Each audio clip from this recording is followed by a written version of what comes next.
Bueno, vamos a empezar con la formulación, formulación y nomenclatura de química inorgánica. Vamos a empezar viendo una parte, como siempre, flojita, de introducción. Bien, bueno, pues desde la época en la que hay constancia de que de trabajos de química, habitualmente en laboratorios secretos, bueno, se empezó a ver que había un pequeño problema a la hora de poner nombres a las sustancias con las que trabajaban los químicos en aquella época. De manera que un mismo compuesto podía tener varios nombres. De hecho, podía llamarse de una manera en un condado y en el condado de al lado llamarse de otro. Y claro, eso suponía un gran problema a la hora de que los que practicaban las artes químicas pues se pasaran de unos a otros los conocimientos, aunque esto es algo que tampoco pasaba con tanta frecuencia en esta época. Bueno, en cuanto a la ciencia, en cuanto a la química empieza a querer llamarse ciencia, pues esto de ponerle nombre a los compuestos, a las sustancias, pues empezó a ser un auténtico problema. Y a lo largo de la historia se ha tratado de poner orden en todo esto. La verdad es que muy pocas veces con acierto o con fortuna. Eh, Vamos a irnos al año 1919.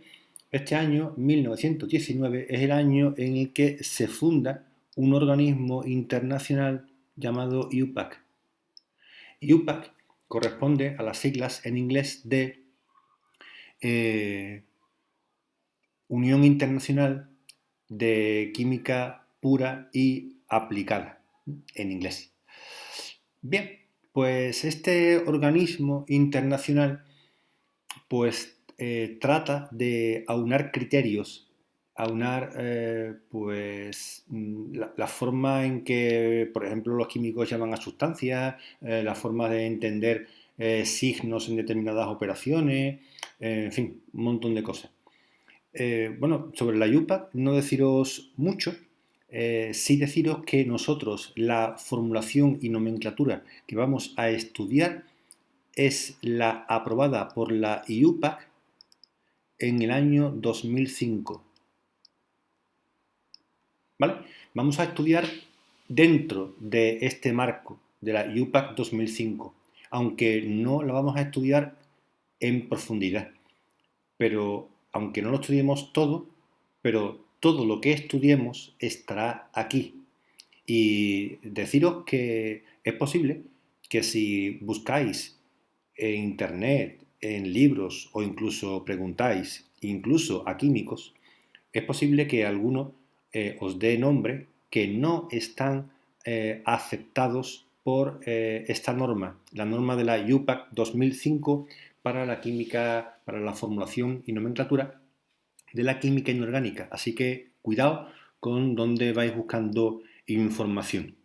Bueno, antes de comenzar un poco eh, con el tema este de la IUPAC, que por cierto, deciros que la IUPAC hace un intento importante de poner orden en esto de la formulación y nomenclatura, pero no siempre lo consigue. Lo consigue a medias. De hecho, la formulación y nomenclatura que vamos a estudiar, en realidad hay no una, sino tres formas de nombrar los compuestos. Una de ellas se denomina de composición, que es la que vamos a estudiar nosotros. Y dentro de la de composición, dos. La que llamaremos estequiométrica,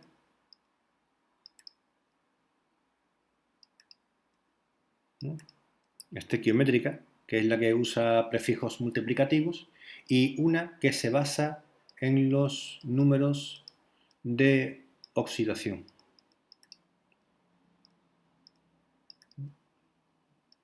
Nosotros en formulación y nomenclatura no vamos a hablar de valencia de elementos. Esa terminología aplicada a la formulación está un poco pasadita ya, que no se usa. ¿Vale? Bueno, entonces nosotros vamos a estudiar fundamentalmente la de composición, pero hay dos más que no vamos a estudiar, que es una llamada de sustitución,